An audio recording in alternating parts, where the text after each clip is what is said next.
The aftermath of what's thought to be one of the biggest Russian drone attacks on Ukraine since the full-scale war began over 3 years ago. This strike resulted in the death of one woman, with 3 others injured, including a young child, according to Ukrainian authorities. Thank God we are alive, but I feel very sorry for our neighbors. A young woman died. I cannot get over it. I simply cannot. I could clearly hear the drone flying right towards my house. We squeezed in there in the cellar, and then we heard an explosion. We saw that house was gone and decided to go to the bomb shelter at the kindergarten. It was quiet for a few minutes, so we had time to run over there. Reports say a total of 273 exploding drones and decoys were fired overnight, mainly targeting the central Kyiv region and the Dnipropetrovsk and Donetsk regions in the country's east.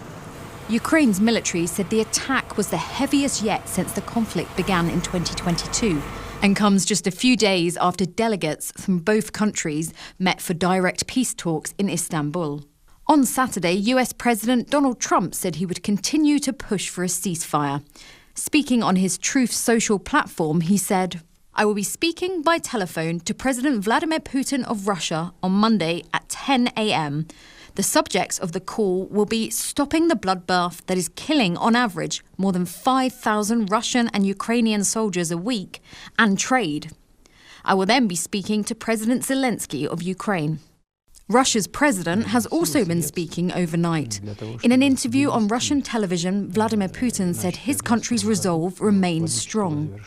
This result is the elimination of the causes that led to this crisis in Ukraine, the creation of conditions for long-term sustainable peace and ensuring the security of the Russian state, ensuring the interests of our people in those territories that we always talk about, where people live who consider Russian to be their native language and consider Russia to be their homeland. Russians say their forces destroyed 25 Ukrainian drones overnight. They also reported one woman killed in a separate drone attack in Kursk. Meanwhile, the Ukrainian town of Bilopilia is holding a day of mourning after 9 people were killed in a Russian drone attack there on Saturday. Siobhan McCall, CGTN.